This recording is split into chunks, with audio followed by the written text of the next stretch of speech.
Ao longo dos séculos, estudiosos da Cabala aceitaram, sem questionar, certos modelos visuais, como a árvore da vida com suas 10 sefirot e o chamado cubo do espaço, como o único mapa místico correto do universo. Mas de onde, exatamente, vieram esses modelos no formato em que os conhecemos hoje? Será que suas raízes históricas realmente remontam à antiguidade? Estaria nelas codificada a sabedoria de milênios? O texto mais conhecido e respeitado, no qual os cabalistas se baseiam para justificar essas representações, é o Sefer Yetzirah, o livro da criação. Muitos de nós que nos interessamos por esse tema provavelmente já vimos diagramas onde as letras hebraicas estão posicionadas nas arestas de um cubo, e esse cubo é integrado ao sistema das 10 Sefirot.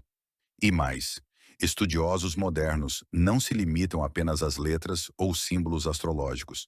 Eles ainda acrescentam os arcanos do tarô a essa estrutura, tornando o sistema ainda mais misterioso e enigmático.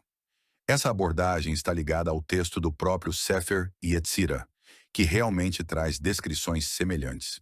Por exemplo, 7 letras duplas, cima e baixo, leste e oeste, norte e sul, e o palácio sagrado, exatamente no centro, sustenta todos eles.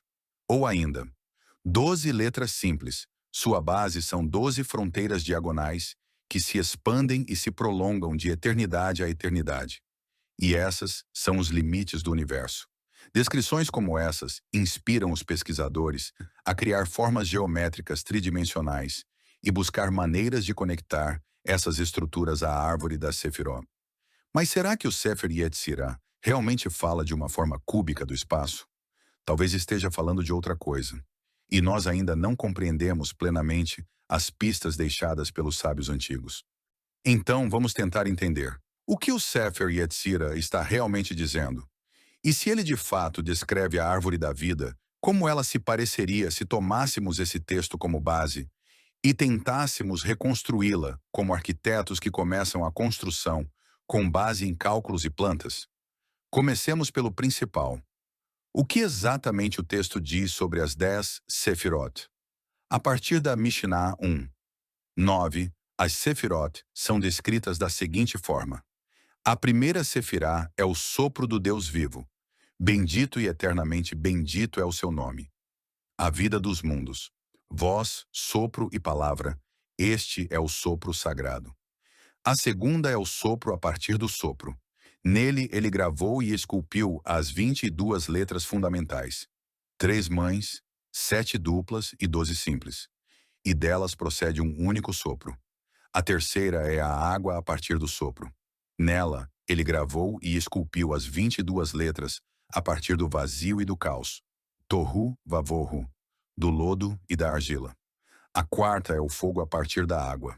Nele, ele gravou e esculpiu o trono da glória, os serafins, os ofanim, os santos Hayot e os anjos servidores.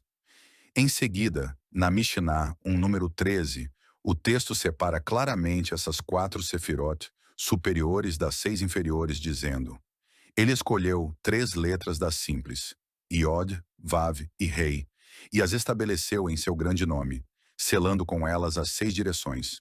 Quinta, selou o alto. Elevou-se para cima e o selou com as letras Iod, Rei, Vav. Sexta, selou o baixo. Desceu para baixo e o selou com Rei, Iod, Vav. Sétima, selou o leste. Voltou-se para a frente e o selou com Vav, Iod, Rei. Oitava, selou o oeste. Voltou-se para trás e o selou com Vav, Rei, Iod.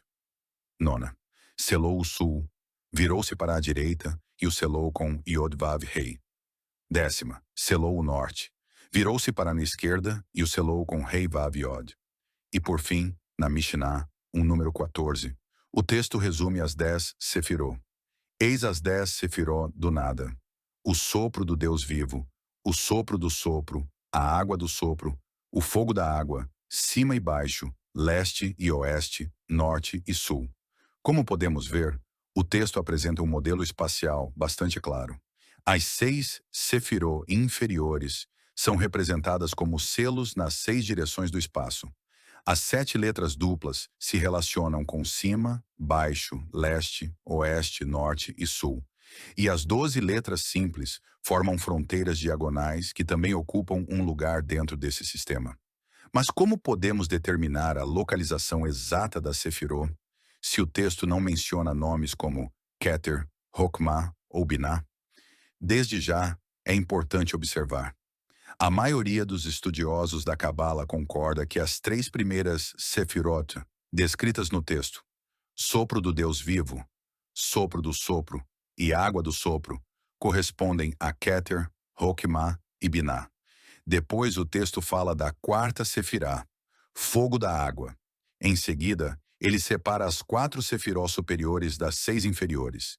Menciona-se a escolha das letras Iod, Vav e Rei, como analogia às 3 mães originais, Aleph, Mem e Shin. E então, as 6 Sefirot inferiores são descritas como selos espaciais ligados às 6 direções do mundo. Temos, portanto, 4 Sefirot superiores e 6 inferiores. As 4 primeiras são descritas em Mishnayot, separadas, enquanto as 6 seguintes são apresentadas como um sistema único e integrado. Como devemos compreender isso? Em sua obra A Geometria da Cabala, Eldazar Stanislavivsky propõe uma abordagem não convencional, que ajuda a identificar quais elementos ocupam quais posições. Em vez de tratar as 10 Sefirot como componentes isolados, ele sugere que sejam compreendidas dentro da estrutura dos Partzufim. Sabe-se que o Partzuf de Zeir Anpin contém 6 Sefirot, exceto Malchut. Malchut, por sua vez, é um Partzuf separado, chamado de Nukva.